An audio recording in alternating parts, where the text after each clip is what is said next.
ரீசெண்டாக ஒரு நாள் கடைக்கு போகும்போது இந்த பெப்பர்மெண்ட் பார்த்துருந்தேன். 80s 90s கிட்ஸ்னால் கண்டிப்பாக நம்ம இதெல்லாம் வந்து சாப்பிட்டு விளையாண்டுருப்போம் இல்லைங்களா? அப்போல்லாம் ஒரு 5 பைசா இல்லை 10 பைசா அதுவே ரொம்ப பெருசுன்ற மாதிரி இருக்கும். நான் வந்து இப்போ ஏதோ ₹1க்கு வாங்கியிருந்தேன். இதில் ஒரு நூல் இருக்கும். இதை வச்சு கொஞ்சம் நேரம் விளையாடிட்டு அதுக்கப்புறமா சாப்பிட்டுடுவோம். ஸோ அது மாதிரி கொஞ்சம் நேரம் ட்ரை பண்ணிவிட்டு அதுக்கப்புறம் சாப்பிட்டாச்சு.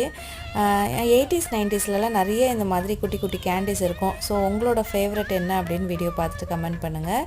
நான் வந்து இந்த தேன் மிட்டாய், அப்புறம் பெரிய பெரிய கஜூரா, இந்த மாதிரி ஐட்டம்ஸ்லாம் எங்கே பார்த்தாலும் மிஸ் பண்ணாமல் வாங்கிடுவேன். உங்களோட சாய்ஸ் என்ன? கமெண்ட் பண்ணுங்கள். திரும்ப சந்திக்கலாம். நன்றி.